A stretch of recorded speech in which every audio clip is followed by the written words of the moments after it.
Hi friends, எல்லாருக்கும் வணக்கம். இது வரைக்கும் சப்போர்ட் பண்ணிட்டுருக்கேன் எல்லாருக்கும் ரொம்ப ரொம்ப ரொம்ப ரொம்ப தேங்க்ஸ்.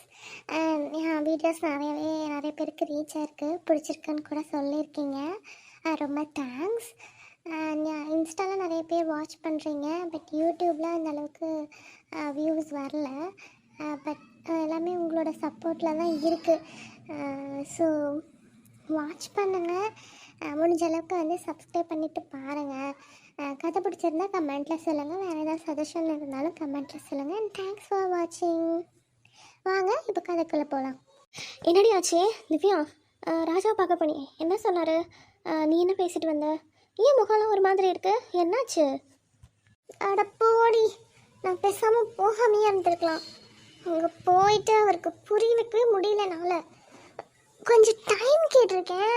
அதை கூட புரிஞ்சுக்காம சரி நீ டைம் எடுத்துக்கோ, ஆனால் நான் உன்னை லவ் பண்ணதான் செய்வேன்னு சொல்கிறாரு. அது மட்டும் இல்லடி, ஆஃபீஸ் கொலீக்ஸ் இருக்காங்கல்ல, நம்ம சோனியும் அருணும், அவங்களும் அதே பீச்சுக்கு கரெக்டாக வந்துட்டாங்க. நாங்கள் பேசிகிட்டு இருக்கிறதையும் பார்த்துட்டாங்கடி. ஐயோ, அப்புறம் என்னாச்சு? நீ ஏதாவது சொல்லி சமாளிக்க வேண்டியதானே? சும்மா தான் வந்தேன், ஏதோ ஃப்ரெண்ட்லியாக பார்த்துட்டு தான் பேசிகிட்டு இருந்தோம் அப்படின்னு சொல்ல வேண்டியதான். ஏதாச்சும் மீட் பண்ணோம் அப்படின்லாம் ஏதாவது சொல்லி சமாளிக்க வேண்டியதான். அப்படி தாண்டி நானும் சொன்னேன்.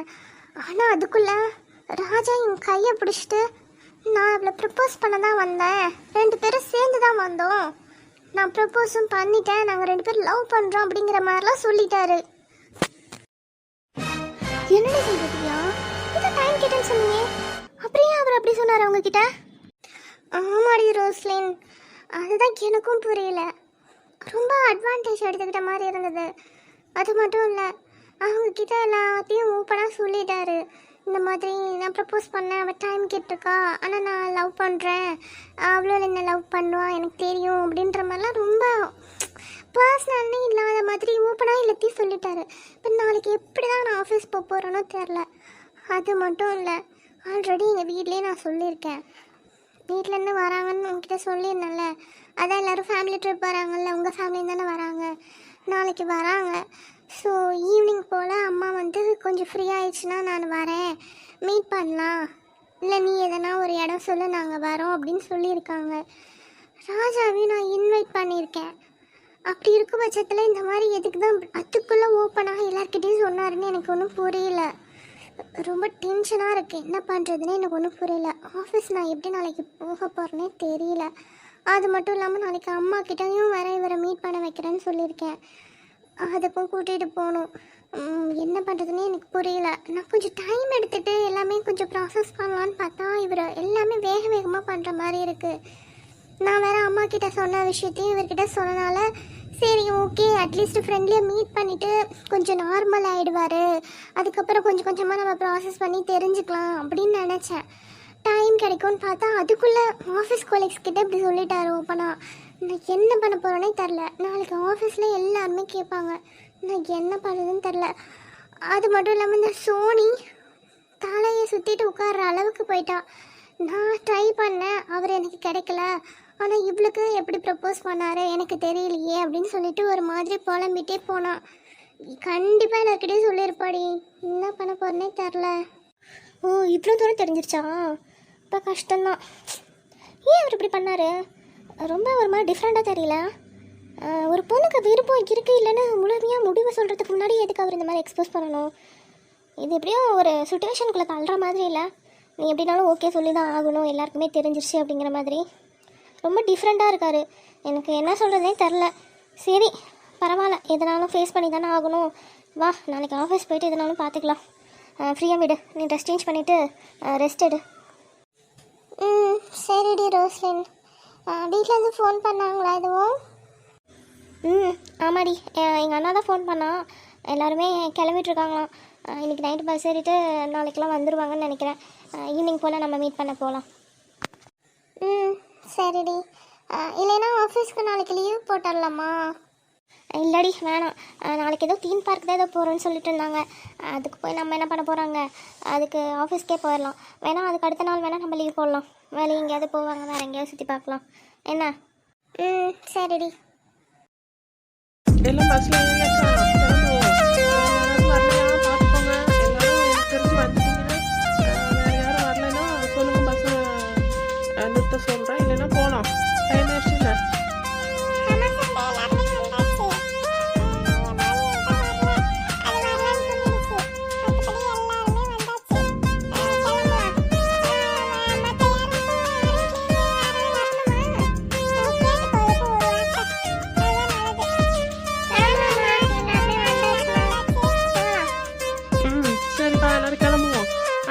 கிளம்பலாம். டிரைவர் பஸ் எடுங்க. அப்படி ஏதாவது பாட்டு இருந்தால் போட்டு விடுங்க. எல்லாம் டான்ஸ் ஆடுறதுக்கு ரெடி அனுப்போம்ல, டான்ஸ் ஆடிட்டு வருவோம். போடுங்க போடுங்க.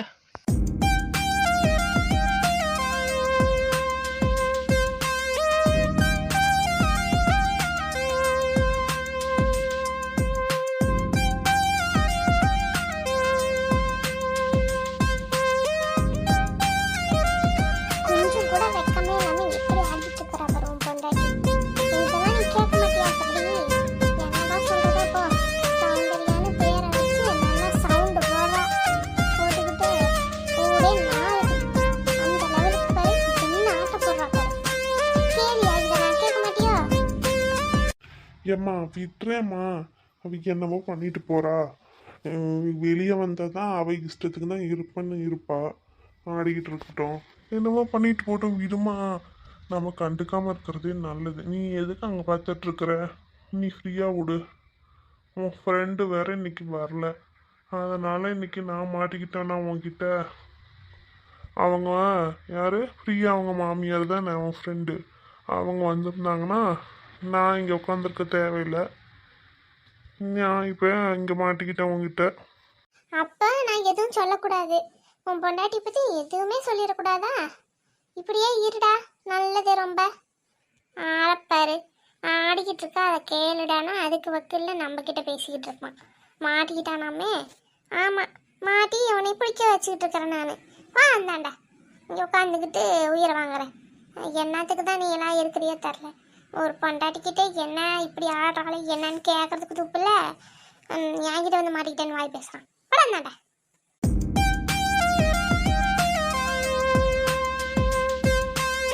மாப்பிள்ள இருக்கிறாரு, என்ன நினைப்பாரு?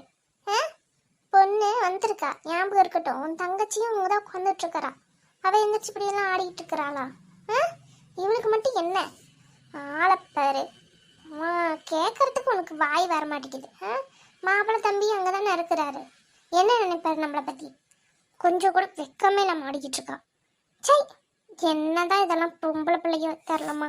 சை, எங்கே இருந்தால் பிடிச்சிட்டு வந்தானோ சாமி. கொண்டு வந்ததும் கொண்டு வந்தேன், ரொம்ப பாடாவா இருக்குது. நான் முடியல போ, நான் போய் தூங்குறேன். அம்மா அதெல்லாம் ஒன்றும் அவர் நினைக்க மாட்டாருமா.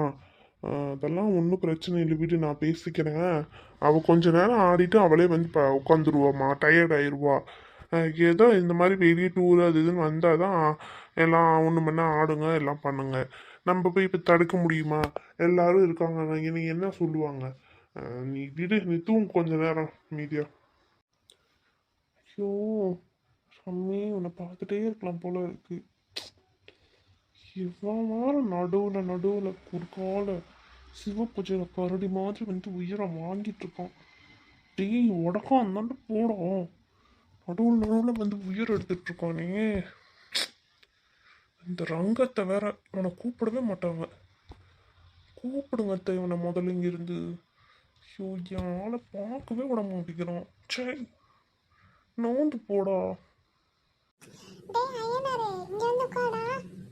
டேய், அங்கே நின்னுட்டு நடக்காம பாரு, கூப்பிட கேட்காம. டேய் ஐயனாரே. என்னம்மா? நான் இங்கே இருக்கேம்மா, நாங்க வரல. நான் இங்கே தான் மச்சானோட உட்காந்துக்குவேன். நீ நீ அங்க உட்காந்துக்கோ. நான் இங்க கொஞ்ச நேரம் டான்ஸ்லாம் ஆடிட்டு அதுக்கப்புறம் அங்க வந்து உட்காந்துக்குவேன். நீ தூங்கு. சொல்ல கேட்கறாங்க பாருமா, பைத்தியக்காரனாட்டம் ஆடிக்கிட்டு இருக்கான். சரி, எங்க சண்முக தம்பி காணோம்? அவர் வரலையா? எங்க போயிட்டான்? அவருக்கு எதுவும் போயிட்டானோ? நீ மட்டும் தான் வந்திருக்க, நீயும் ரம்யால மட்டும்? ஆமாக்கா, அவர் வரல. அவருக்கு வேலை விஷயமா வெளியூர் போயிட்டார் பார்த்துக்கோங்க. அதனால நானும் அவ்வளோ மட்டும்தான் வந்தோம். அப்படிதாங்க, சென்னையில் தான் நம்ம ரோஸ்லினும் திவ்யாலும் கூட இருக்கிறாங்கல்ல, அப்படி போய் பார்த்துட்டு வரலான்ட்டு நானும் அவ்வளோ மட்டும் வந்தோம். அவர் வெளியூரில் இருக்கிறா பார்த்துக்கோங்க, அதனால வர முடியல. அதான்க்கா. ஓ அப்படியா, சரிம்மா. அண்ணே அங்கே பார்த்தியா என்ன ஆட்டம் போடுறாங்கன்னு?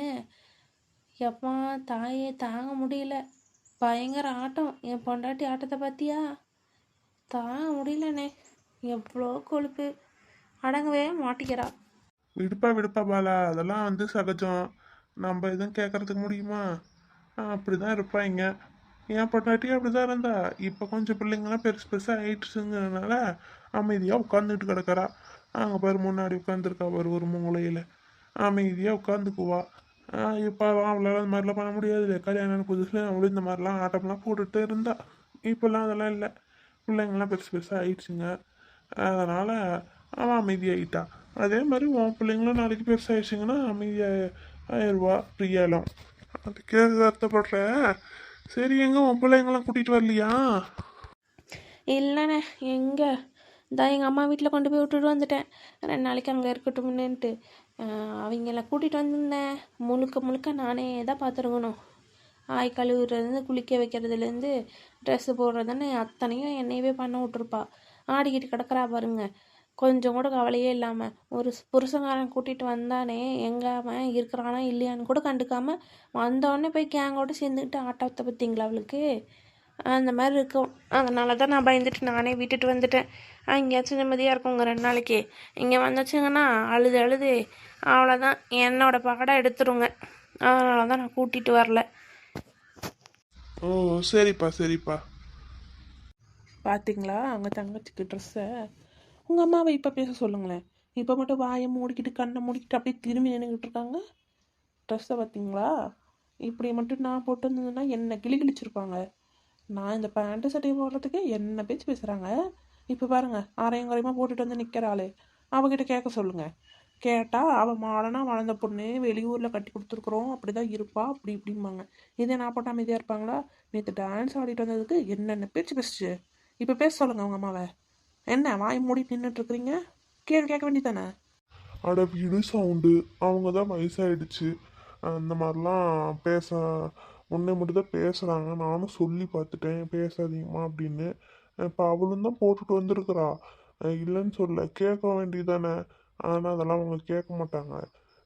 நீ விடு. உனக்கு வேணும்னா நானும் அந்த மாதிரி நிறைய ட்ரெஸ் எடுத்து தரேன், நீ போட்டுக்கோ. நானும் எந்த கட்டுப்பாடும் வைக்கல. அவங்க தான் அப்படிலாம் இருக்கிறாங்கன்னா அதுக்காக நானும் அப்படியா இருக்கிறேன். எனக்காக வச்சு நீ கொஞ்சம் பொறுமையாக போகலாமில்ல? உங்கள் ஒருத்தருக்காக தான் நான் அமைதியாக இருக்கேன். இல்லைன்னு வச்சுக்கோங்க, உங்கள் அம்மாவை என்னென்ன பண்ண முடியுமோ எல்லாம் பண்ணியிருப்பேன். பேசின பேச்சுக்கெலாம் அவ்வளோ பேச்சு பேசியிருக்காங்க. நானும் திருப்பி கூட கூட பேசியிருந்தேன்னா சண்டை தான் வந்திருக்கும். உங்களுக்காக மட்டும்தான் அமைதியாக இருக்கேன். சரி சரி விடுமா. எனக்காக அமைதியாக இருக்கல்ல, அதே மாதிரி இப்பயும் அமைதியாக இருந்துரு. விட்டுரு, அதெல்லாம் கண்டுக்காத, பேசாத. மாப்பிள்ளை வேலை இருக்காரு பார்த்துக்க. அவருக்கு எதுவும் காதல் விழுந்துச்சுன்னா சங்கடப்படுவாங்க. அதனால் வேண்டாம், எதுவும் பேசாத, அமைதியாக இரு. சரி. என்னம்மா சவுண்டு, என்னாச்சு? எங்கே இங்கே கூட்டிகிட்டு வந்துருக்குற? உள்ளே போகலாம்ல? போகலாண்ணே, இருங்க. இப்போ தான் சந்தோஷம் உங்கள் பையனும் தான் 2 பேரும் சேர்ந்து தான் டிக்கெட் எடுக்க போயிருக்காங்க. அவங்க கிட்ட தான் காசு கொடுத்து விட்ருக்கேன். அந்த டிக்கெட் எடுத்தால் தான் நம்ம உள்ளே போக முடியும். நிறைய பேர் இருக்கோம்ல, அதனால் டிக்கெட்டை எடுத்துகிட்டு தான் உள்ளே போகணும். ஆன்லைன்லலாம் இதில் புக் பண்ணலாம். அது அப்போ ஃபுல்லாக இருந்துச்சு. அதனால தான் சரி நேர்லேயே எடுத்துக்கலான்ட்டு வந்தோம். அது பார்த்து எல்லாம் செக் பண்ணி தான் விடுவாங்க. அதனால தான் இங்கே வெயிட் பண்ணிகிட்ருக்கோம். அவ்வளோதான், இன்னும் ஒரு 1/4 மணி நேரத்தில் வந்துடுவாங்கண்ணே. இருங்க போகலாம். ஓ, அப்படியாம்மா? சரி சரி, இதா வந்துட்டானுங்களாட்டுக்குதே.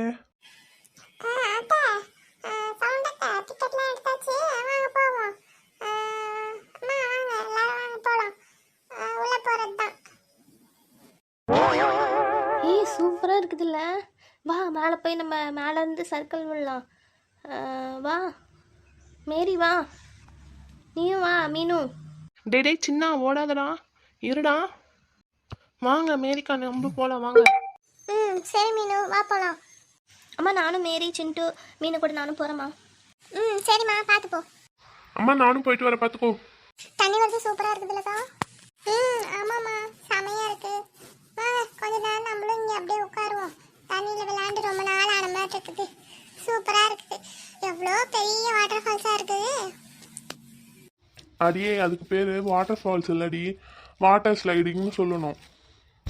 ஒன்றும் தெரியறதில்ல. சரி சரி, விடுங்க விடுங்க. ஏதோ சும்மா தெரியாமல் சொல்லிட்டேன், அதுக்கு உடனே வந்துடுவாரு. வாமா, நம்ம அந்த பக்கம் போய் விளையாடலாம். சரிக்கா. எப்படி சூப்பராக இருக்குதுல்ல? எப்பயுமே சவுண்டோட செலெக்ஷன் சூப்பராக தான் இருக்கும். என்ன சொல்கிறீங்க சபரி? வாங்க அங்கே போய் விளையாடலாம். ஆமாம் ஆமாம், வா போவோம். அப்புறம் எல்லாரும் இங்கே கவனிங்க. சீக்கிரமா இங்கே விளையாண்டுட்டு மற்ற ரைடெல்லாம் இருக்குது அங்கெல்லாம் போயிட்டு இங்கே உள்ளே கேன்டீன் இருக்குது. வேணுங்கிறவங்க பசிச்சுதுன்னா அங்கே போய் வாங்கி சாப்பிடுங்க. சாப்பிட்டு ஒரு 3-3:30 வாப்பில் எல்லாம் வெளியே வந்துடுங்க. வெளியே மேனுக்கிட்ட வந்துட்டிங்கன்னா கூட சரிதான். அங்கே வந்துட்டு எல்லாரும் இருங்க, வெயிட் பண்ணுங்க, நம்ம அடுத்த இடத்துக்கு போகலாம். ஏன்னா இப்போவே காலையில் நம்ம இங்கே வந்துட்டோம், சாயந்தரம் வரைக்கும் நமக்கு டைம் இருக்குது. 3:30 மணிக்கு மேலெல்லாம் நம்ம கிளம்பிட்டோம்னா தான் அடுத்த பிளேஸ்க்கு போக முடியும். அதனால் சீக்கிரம் வந்துடுங்க. உள்ளே கேன்டீன் இருக்குது. என்னக்கா எல்லாம் பார்த்துக்கோங்க. ஆமா ஆமா அவ சொல்றது கரெக்ட் தான். எல்லாரும் 3-3:30 வந்துருங்க வேனுக்கு. அதுக்கு முன்ன சாப்பாடுலாம் இங்கே உள்ள இருக்கு கேன்டீன்ல, வேணுங்கிறவங்க வாங்கி சாப்பிட்டுக்கோங்க. விளையாண்டுருங்க, எல்லா ரைடும் போங்க. கையில பாருங்க ஸ்டிக்கர் ஒட்டி இருக்குதுங்கல்ல, அதுலயே எல்லா ரைடும் கொடுத்துருப்பாங்க. நீங்க எது வேணா போயிட்டு வந்துடலாம். எல்லா ரைட்லயும் போயிட்டு வாங்க. போயிட்டு வந்துட்டீங்கன்னா தான் அடுத்த பிளேஸ்க்கு போக முடியும் சீக்கிரமா. டேய் சின்ன ஓடாத இரு, முடிஞ்ச என்ன பிடிச்சு பாருங்களே. என்ன அழகா இருக்கு இன்னைக்கு. ஓ அப்போ இன்னைக்கு மட்டும் தான் அழகாக இருக்கானா? இவ்வளோ நாள் அழகா இல்லையா? அப்படி சொல்லலடி, இன்னைக்கு இன்னும் கொஞ்சம் ஓவராகவே அழகா இருக்கியே, அதான் கேட்டேன். சரி, இந்த மாதிரி தனியாக மீட் பண்ணுறதுக்கு டைமே கிடைக்கிறதில்ல. எவ்வளோ பேர் கூட்டத்தோடு வந்திருக்கோம். நானும் நைட்டெல்லாம் பஸ்ஸில் ஒன்று தான் பார்த்துட்டு இருந்தேன். நீ பாட்டு போய் உங்கள் அம்மா கூட பக்கத்தில் உட்காந்து தூங்கிட்ட. எனக்கு கண்டுக்கவே மாட்டேங்கிற வர வர.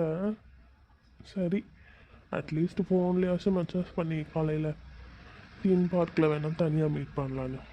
கரெக்டாக இப்போ தான் அதுக்கான சந்தர்ப்பமே கிடச்சிருக்கு. சரி வா, இன்னைக்கு என்ன வேணும்னு சொல்லு, நான் வாங்கி தரேன். ஐஸ்கிரீமு, வேறு ஏதாவது டாய்ஸு, இல்லை டெடி பியர், அந்த மாதிரி ஏதாவது வேணுமா? வா வாங்கி தரேன். நான் என்ன குழந்தையா அதெல்லாம் வாங்கிட்டு இருக்கிறதுக்கு? அதெல்லாம் எதுவும் வேணாம், வாங்க போகலாம். அதெல்லாம் முடியாது, நான் வாங்கி தருவேன். உனக்கு என்ன வேணும்? சரி விடு, நானே வாங்கிட்டு வரேன். நீ போய் அங்கே பசங்களை பாரு, அவங்க வேறு தனியாக போயிருக்காங்கல்ல. நான் எல்லாருக்கும் ஐஸ்கிரீம் வாங்கிட்டு உனக்கு ஏதாவது வாங்கிட்டு வரேன். சரி சந்தோஷ், நான் போகிறேன். அங்கே பசங்க வேறு தனியாக இருப்பாங்க. பார்த்து பத்திரம். நான் வரத்துக்குள்ளே இந்த ரயில்லையும் போயிடாதீங்க. இருங்க, நானும் வரேன். ஓகே சந்தோஷ்.